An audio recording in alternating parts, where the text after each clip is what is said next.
ನನ್ನ ಜೊತೆ ಓಡಾಡೋದು ಅಂದರೆ ಈ ಕಾಡು ರಾಕ್ಷಸಿಗೆ ಕುತ್ತಿಗೆಗೆ ಬಂದ್ಬಿಡ್ತದೆ. ಅದಕ್ಕೆ ಮಕಾನ್ ನೋಡು, ಒಳ್ಳೆ ಕುಂಬಳಕಾಯಿ ಥರ ಮಡಿಕೊಂಡವಳೆ.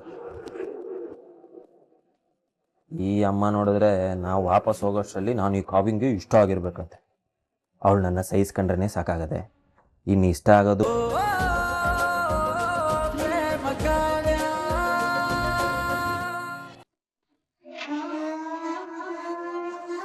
Hello aunty. ಹೀಗೆ ಸುಮ್ಮನೆ ಇದ್ದು ಬಿಡು ಸ್ನೇಹ. ಇಲ್ಲಿ ಪ್ರೇಮ ನಿನ್ ರಾಮ್ನ ತನ್ನ ವಶ ಮಾಡ್ಕೊಂಡ್ಬಿಡ್ತಾಳೆ. ಯಾಕೆ ಆಂಟಿ, ಏನಾಯ್ತು? ಇನ್ನೇನಾಗಬೇಕು? ರಾಮ್ಗೋಸ್ಕರ ಏನು ಅಡುಗೆ ಮಾಡ್ಕೊಂಡು ಆಸ್ಪತ್ರೆಗೆ ತಗೊಂಡು ಹೋಗ್ತಾ ಇದ್ದಾಳೆ ಇವಳು. ನೀನು ಏನು ಮಾಡದೆ ಸುಮ್ಮನೆ ಇರು. ನಾನು ನಿಮ್ಗೆ ಏನು ಮಾಡಲಿ ಆಂಟಿ? ನಾನು ಇಷ್ಟೆಲ್ಲ ಹೇಳಿದ್ಮೇಲೂ ಏನು ಮಾಡಲಿ ಅಂತ ಕೇಳಿದ್ರೆ ನಾನು ಏನು ಹೇಳಲಿ? ನೋಡು, ಯಾವುದೇ ಕಾರಣಕ್ಕೂ ಇವತ್ತು ರಾಮ್ ಇವಳು ಮಾಡಿರೋ ಅಡುಗೆನ ತಿನ್ನಬಾರ್ದು. ನೀನೇ ಏನಾದರೂ ಅಡುಗೆ ಮಾಡ್ಕೊಂಡು ಹೋಗಿ ಅವನಿಗೆ ಬಡಿಸು. ಅವನು ಅದನ್ನೇ ತಿನ್ಬೇಕು, ಅದನ್ನೇ ಮೆಚ್ಕೋಬೇಕು. ಯಾವುದೇ ಕಾರಣಕ್ಕೂ ಇವಳು ಅವನ ಮನಸ್ಸನ್ನ ಬಿಡಬಾರ್ದು. ಅರ್ಥ ಆಯ್ತಾ? ಸರಿ ಆಂಟಿ, ಇವತ್ತು ನಾನೇ ಚೆನ್ನಾಗಿರೋ ಅಡುಗೆ ಮಾಡ್ಕೊಂಡು ಹೋಗಿ ಅವನಿಗೆ ತಿನ್ನಿಸ್ತೀನಿ. ಇವಾಗೇನು, ಅಡುಗೆ ಬಗ್ಗೆ 1000 ವಿಡಿಯೋಗಳು ಸಿಗುತ್ತೆ. ಅದ್ರಲ್ಲಿ ಯಾವ್ದಾದ್ರು ಒಂದು ಚೆನ್ನಾಗಿರೋ ಅಡುಗೆ ಮಾಡ್ಕೊಂಡು ಹೋಗಿ ಅವನ್ನ ಇಂಪ್ರೆಸ್ ಮಾಡ್ತೀನಿ. ಅಷ್ಟು ಮಾಡು ಸ್ನೇಹ. ಓಕೆ.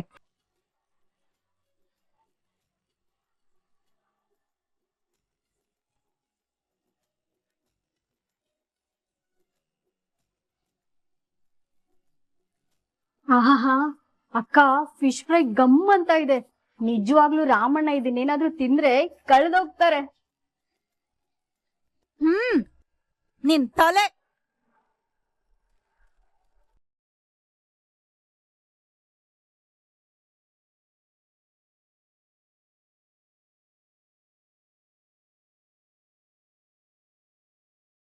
ಇಲ್ಲೇನೆ ಮಾಡ್ತಾ ಇದ್ಯಾ? ಏನ್ ಕೆಲ್ಸ ಇಲ್ಲ ನಿನ್ಗೆ? ಅತ್ತೆ, ಫಿಶ್ ಮಾಡ್ತಾ ಇದ್ದೆ. ರಾಮ್ಗೆ ಫಿಶ್ ಅಂದ್ರೆ ತುಂಬಾ ಇಷ್ಟ ಅಲ್ವಾ, ಅದಕ್ಕೆ ತಗೊಂಡೋಗೋದಕ್ಕೆ. ಓ ಹೌದಾ? ಹಾಗಾದ್ರೆ ಫಿಶ್ ಕರಿ ಚೆನ್ನಾಗಿದ್ಯಾ? ಓ, ಬೊಂಬಾಟಾಗಿದೆ. ಸರಿ, ಆ ಫಿಶ್ ಕರಿನ ನೀನು ಮತ್ತೆ ಈ ಕೆಲ್ಸದ ಪ್ರಾಣಿ ಇಬ್ರು ಸೇರ್ಕೊಂಡು ತಿನ್ಬಿಡಿ. ಇಲ್ಲ ಯಾವ್ದಾದ್ರು ನಾಳೆ ತಗೊಂಡ್ ಹೋಗಾಕು. ಯಾಕತ್ತೆ ಹೀಗ್ ಮಾತಾಡ್ತಿದ್ದೀರಾ? ರಾಮ್ಗೋಸ್ಕರ ಅಡ್ಗೆ ಮಾಡಿರೋದಿದು. ರಾಮ್ಗೆ ಅಡ್ಗೆ ಮಾಡೋದಕ್ಕೆ ನೀನ್ ಯಾರೇ? ಅವನಿಗೆ ಅಡ್ಗೆ ಮಾಡ್ಕೊಂಡು ತಗೊಂಡು ಹೋಗೋದಕ್ಕೆ ನಿನಗೇನ್ ಹಕ್ಕಿದೆ? ರಾಮ್ ನನ್ ಗಂಡ ಅತ್ತೆ, ಅವ್ನ್ಗೆ ಅಡ್ಗೆ ಮಾಡ್ಕೊಂಡು ಹೋಗ್ಬಾರ್ದಾ? ಬಾಯ್ ಮುಚ್ಚೆ.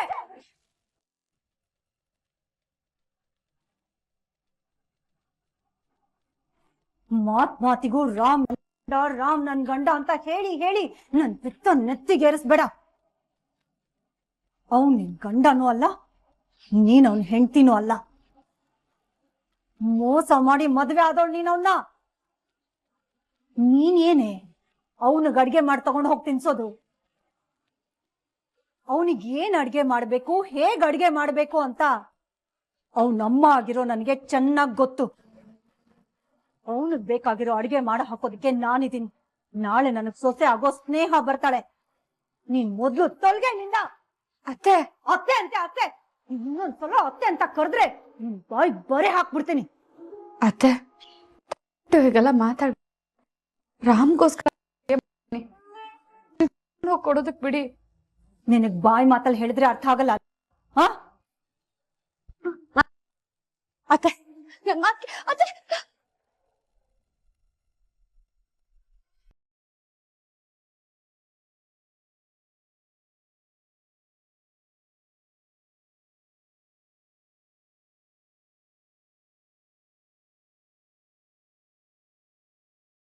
ಕೊನೆ ಇನ್ನೊಂದ್ಸಲ ಅಡ್ಗೆ ಮನೆ ಕಾಲ್ ಇಟ್ರೆ ಕಾಲ್ ಮುರಿದು ಮೂಲೆಯಲ್ಲಿ ಕೂರಿಸ್ಬಿಡ್ತೀನಿ. ಹುಷಾರ್.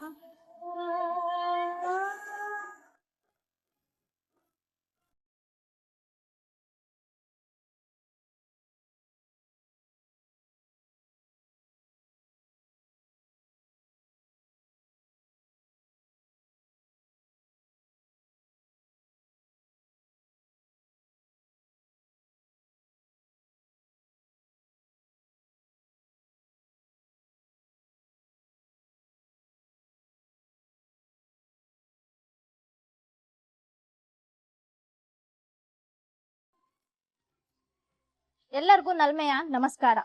ನಿಮ್ಗೆಲ್ಲರಿಗೂ ಗೊತ್ತಿರೋ ಹಾಗೆ ಇವತ್ತು ಕನ್ನಡ ರಾಜ್ಯೋತ್ಸವ. ಇದು ಕನ್ನಡಿಗರ ಹೆಮ್ಮೆಯ ಹಬ್ಬ, ಕನ್ನಡಿಗರ ಮನೆ ಮನವನ್ನು ತುಂಬುವ ಸಂಭ್ರಮದ ಹಬ್ಬ. ಎಲ್ಲರಿಗೂ ಕನ್ನಡ ರಾಜ್ಯೋತ್ಸವದ ಶುಭಾಶಯಗಳು.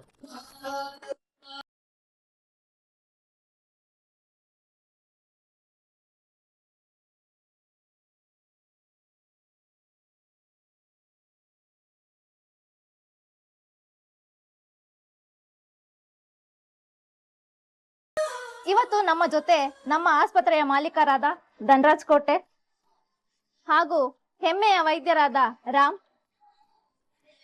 ಮತ್ತೊಬ್ಬ ವೈದ್ಯರಾದ ಸ್ನೇಹರವರು, ಎಲ್ಲ ಸಿಬ್ಬಂದಿಗಳೊಂದಿಗೆ ತಾಯಿ ಭುವನೇಶ್ವರಿ ದೇವಿಯ ಪೂಜೆ ಸಲ್ಲಿಸುವುದರಿಂದ ಕನ್ನಡ ರಾಜ್ಯೋತ್ಸವವನ್ನು ಆರಂಭಿಸೋಣ.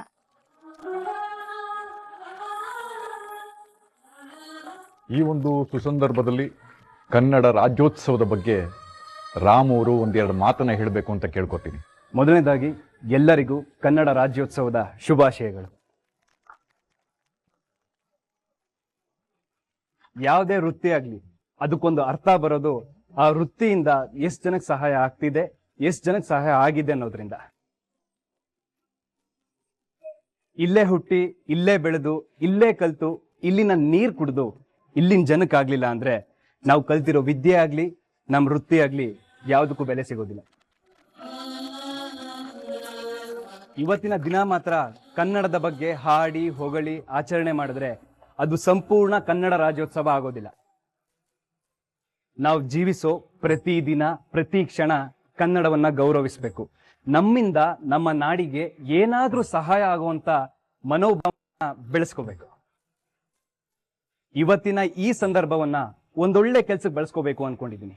ಇವತ್ತು ಯಾರ್ಯಾರಿಗೆ ನಾನು ಚಿಕಿತ್ಸೆ ಮಾಡ್ತೀನೋ ಅವರಿಂದ ಹಣ ಪಡಿಬಾರ್ದು ಅಂತ ತೀರ್ಮಾನ ಮಾಡಿದ್ದೀನಿ.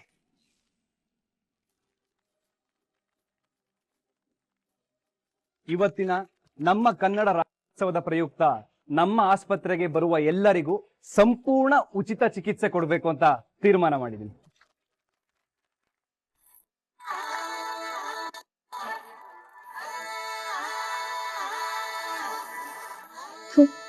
ಇವನು ಹಾಸ್ಪಿಟಲ್ನ ಧರ್ಮಚಿತ್ರ ಅನ್ಕೊಂಡ್ಬಿಟ್ಟಿದ್ದಾನೆ. ಒಂದ್ಸಲ ಮದ್ವೆ ಆಗ್ಲಿ, ಆಮೇಲೆ ಇವನ್ನ ನನ್ನ ದಾರಿಗೆ ತರ್ತೀನಿ.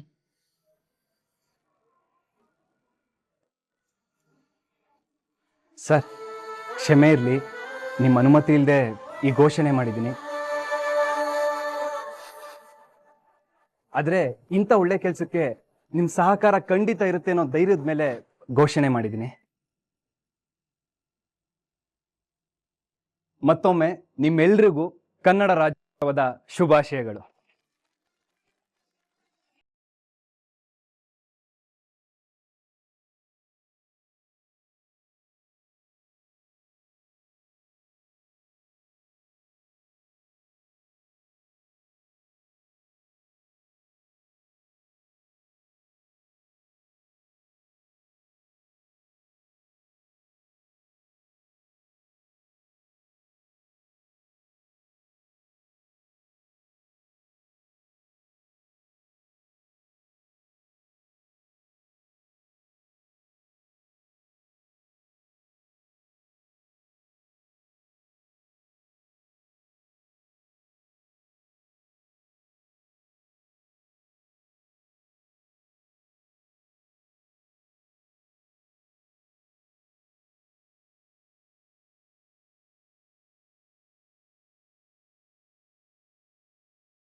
ನನ್ನ ಜೊತೆ ಓಡಾಡೋದು ಅಂದರೆ ಈ ಕಾಡು ರಾಕ್ಷಸಿಗೆ ಕುತ್ತಿಗೆಗೆ ಬಂದ್ಬಿಡ್ತದೆ.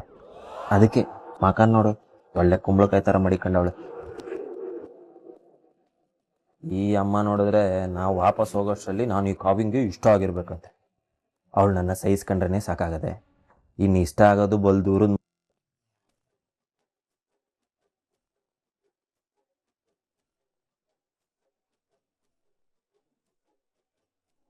ಮುಂದೆ ನೋಡ್ಕೊಂಡು ಗಾಡಿ ಓಡಿಸೋದ್ಬಿಟ್ಟು ನನ್ನ ಕಡೆ ಹೇಗ್ ನೋಡ್ತಿದ್ದ ನೋಡು. ಏನೋ ಕಮೆಂಟ್ ಹೊಡಿಯಕ್ಕೆ ಅಂತಾನೆ ಟಾಪಿಕ್ ಹುಡುಕ್ತಿದ್ದಾನೆ. ಸಿಕ್ಕಿದ ಕೂಡ್ಲೆ ಸ್ಟಾರ್ಟ್ ಮಾಡ್ತಾನೆ. ಇಷ್ಟೊತ್ತು ಅವ್ನ್ ಬಾಯಿನ ಸುಮ್ಮನಿಟ್ಟಿರೋದೇ ಹೆಚ್ಚು. ಹೋ, ಹಿಂಗೆ ಎಣದ ಥರ ಕೂತು ತೆಪ್ಪಗೆ ಹೋಯ್ತಾ ಇದ್ರೆ ನಿದ್ದೆ ಬಂದ್ಬಿಡ್ತದೆ. ಇರಪ್ಪ ಯಾವ್ದಾರ ಆಡಕನ.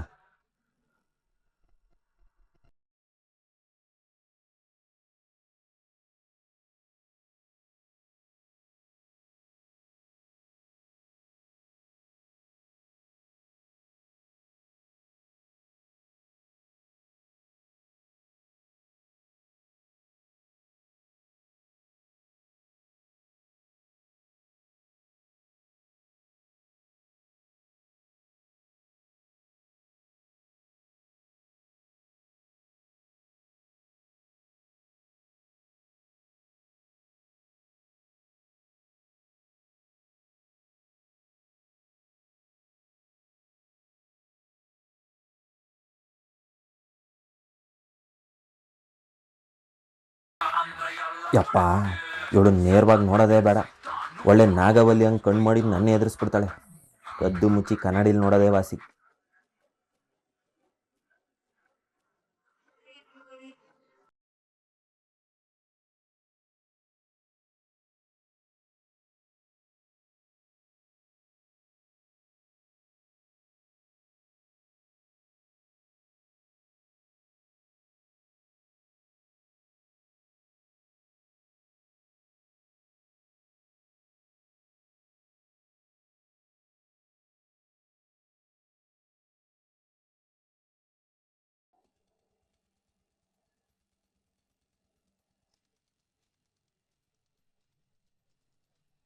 ಲೇ ಮಾದೇವ, ಹೆಂಡತಿ ಜೊತೆ ಜುಮ್ ಅಂತ ಜರ್ನಿ ಮಾಡ್ತಾ ಇದೀಯಾ?